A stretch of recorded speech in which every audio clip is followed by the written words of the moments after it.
Hi guys, welcome to the TradingView mobile overview.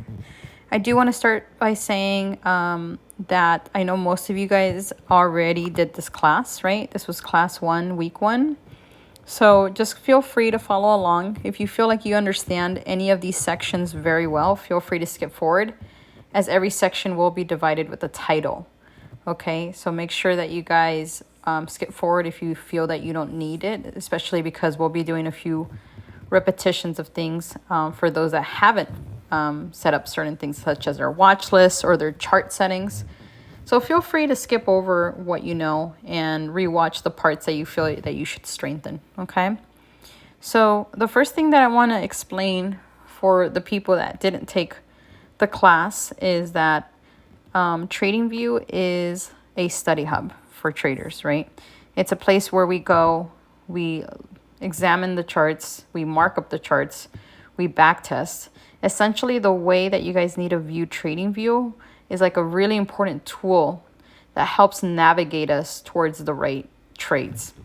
I like to think of it as someone taking a trip in their car, right? When you take a trip and you get in your vehicle, if you're going to a new place or just a place you're not that familiar with, the first thing you're going to do is turn on your GPS, right? And look to see where you're going.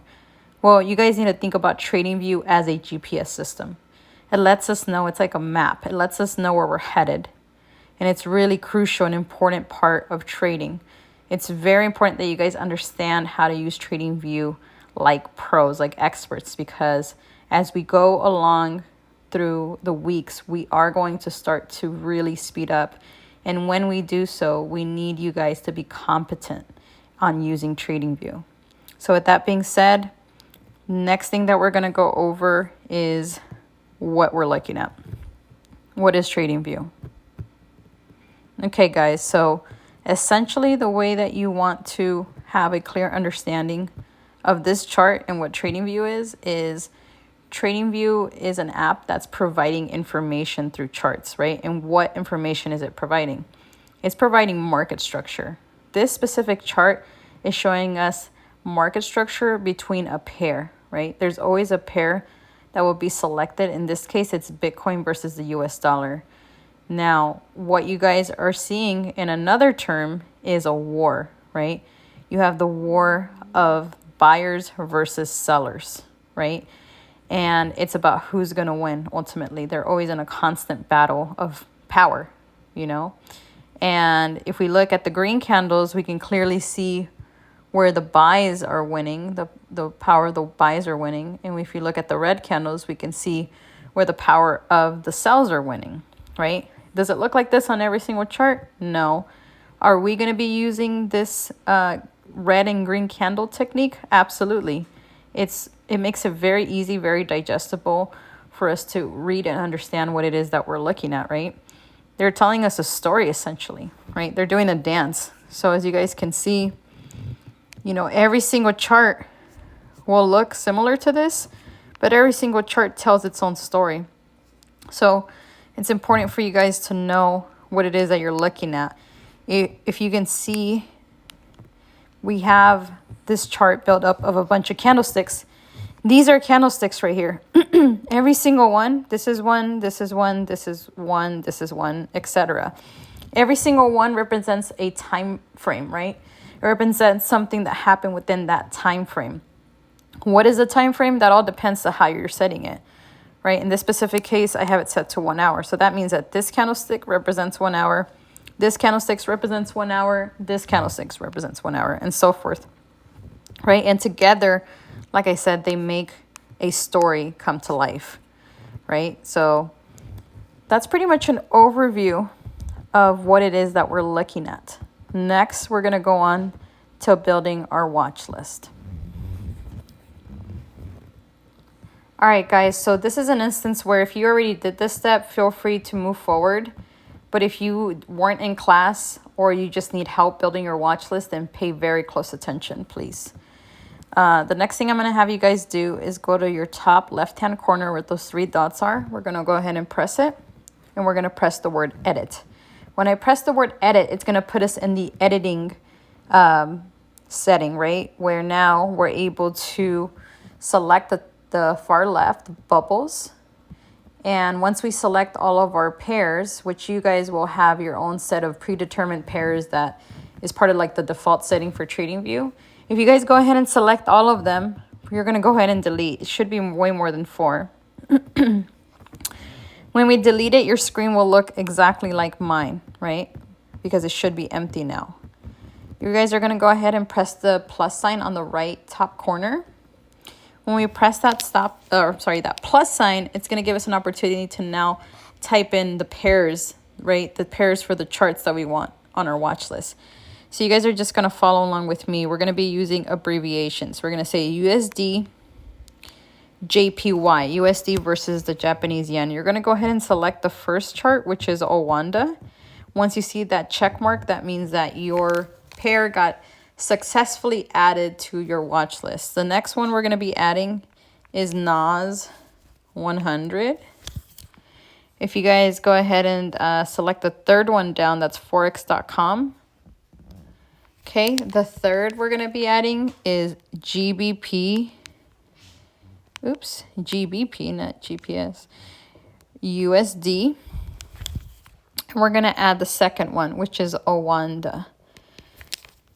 All right, and the last one we're going to add is going to be a 24-hour market. It's going to be BTC, Bitcoin, versus USD, right? And we'll go ahead and select the first one, which is Bitstamp. Once we're done with that, if you guys look at the top right corner, it says close. Now we're back at the main watch list menu, and we're able to see that all 4 of our pairs did get added, okay? If you guys look at the very bottom left corner, you guys see that watch list tab. The next tab over is going to be the chart tab, right? And there's a little icon of a diamond with 2 little figures inside of it. So if you go ahead and click on that, now we're going to be reviewing location. All right, guys, so it's super important that you guys know where everything, all the main components of your TradingView app are located, right? This is the main page on the app that you're going to be using, and we want to make sure you know where everything is. So the first thing we're going to look at is this pair. It's letting us know which chart we're on, which pair chart we're on.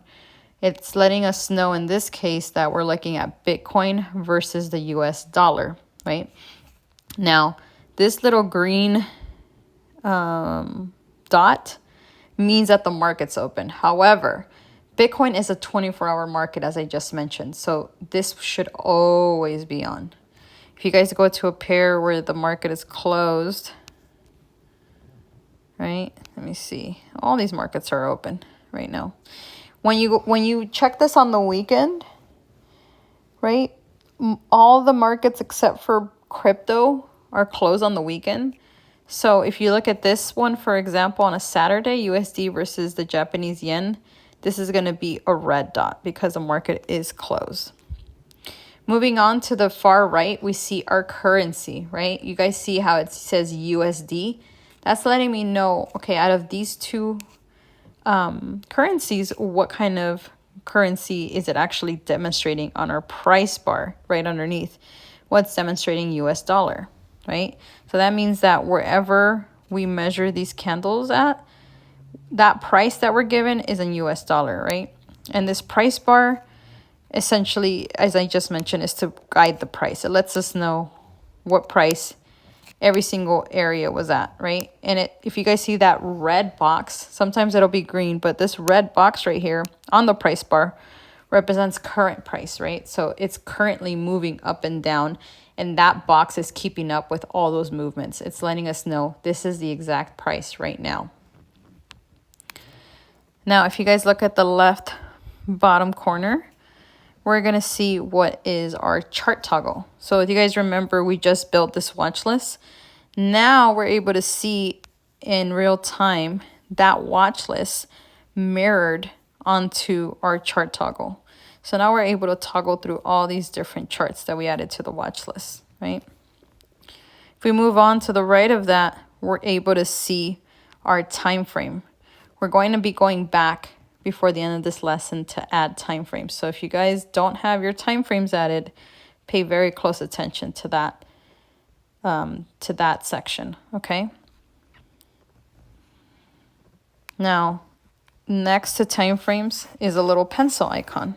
That little pencil icon has an array of things available when we click it, right? It shows us our favorites. You guys shouldn't have any favorites. We're going to add it right now. I'm going to go ahead and remove mine so it looks like yours. If we go to the next tab, which is tools, there's a lot of important functions that we're going to be using here, such as the measurement tool, such as removing all drawings, and zoom in. And if we continue, we can see the array of tools available to us, right? If I keep just swiping to the right, I'm eventually going to get to a tab that says annotation.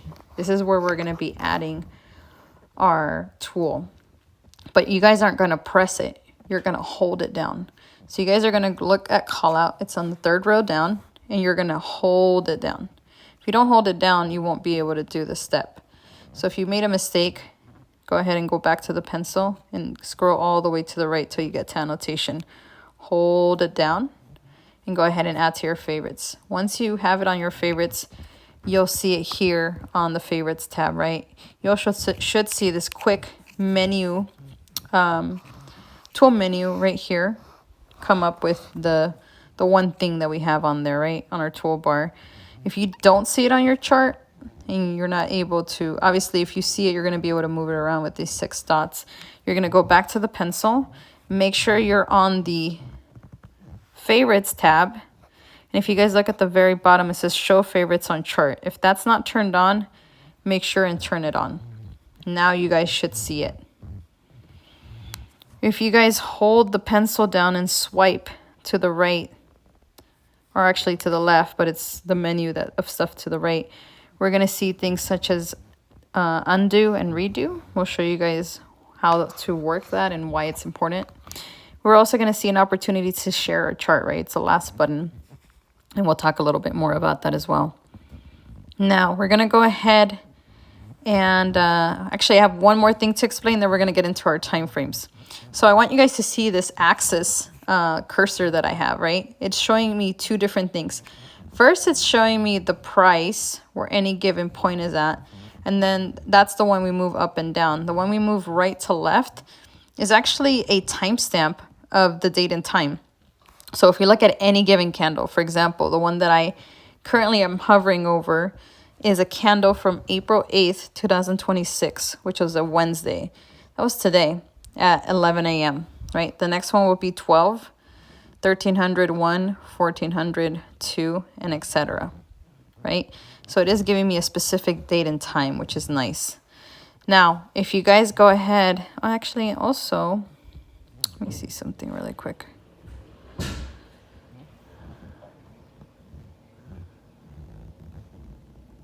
I was going to see if I could show you guys also how to change your time zone. I think we have to do that in the menu. So, yeah, we'll come back to that. Okay, guys, so moving on. So if we go ahead and go to our time frame toggle, right, and we go ahead and push on it one time, this menu should come up, right? I didn't hold it down. I just pushed it once. Now, you guys shouldn't have any favorites, but we're going to go ahead and add your favorites now. If you guys scroll down to where it says minutes, again, don't press it, hold it down when adding to favorites, right? So we're going to take the 50 minutes and hold it down. We're going to take the 30 minutes and hold it down. And we're going to take 1 hour and hold it down. Now you guys should have all 3 time frames added, and you should be able to toggle through it as well. Okay. All right, guys, next we're going to be going over our chart setup and also movement.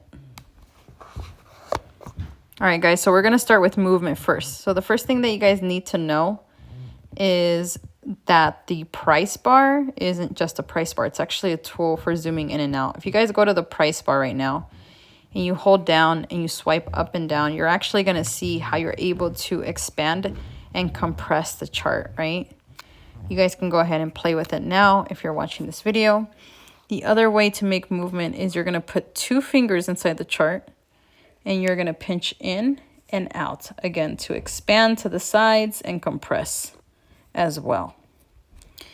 All right, next thing we're gonna do is we're gonna take one finger, just one, and we're gonna hold the chart, right? We can now move left, we can swipe right and left, we can swipe up and down. Okay, so that's pretty much all the navigation, all the movement for the chart. Now we're gonna be moving on to chart settings. All right, guys, so the first thing that I want you guys to do for your chart settings, if you guys look right underneath the price bar, you should see a hexagon, right? A tiny little hexagon. If you guys go ahead and press that, you're gonna see this menu come up. You guys are gonna scroll down till you see more settings. Once you press more settings, you're gonna be put in this section for some reason, scales and lines, and you're gonna press the back button. I've never quite understood why it takes you there, but that's just where it takes you. So you go back, end up in the main menu, and then click canvas. Now, when it comes to your background, you do want it to be solid, and you guys see that little box next to it, that's for the color. Okay, so you guys are gonna select black, right? But you're not done. So you're gonna select black. All right, if we wanna add a watermark, you can go ahead and add a watermark. I don't necessarily need it, but it helps some people. So if you need one, just make sure you make it on the lighter side, okay? Now, when it comes to text, because we have a black chart, we want the text to stand out. So I think your guys' is going to be set to black. We're going to set it to white. And then we're going to say OK at the very bottom right corner. Okay, the only other thing that your chart is going to have that you do not see on mine is volume, which would be in this area. So what we have to do is very, very simple. Underneath where it shows us the pair, there's going to be a little VOL, volume, right? A little tiny, little bit of writing, right? Followed by a tiny little icons. We're going to find the trash can. It'll be towards the end corner. And once you guys press the trash can, you're going to go ahead and it's going to delete your volume. So you'll stop seeing this funky mirrored chart down here with like a mirrored candlestick type chart.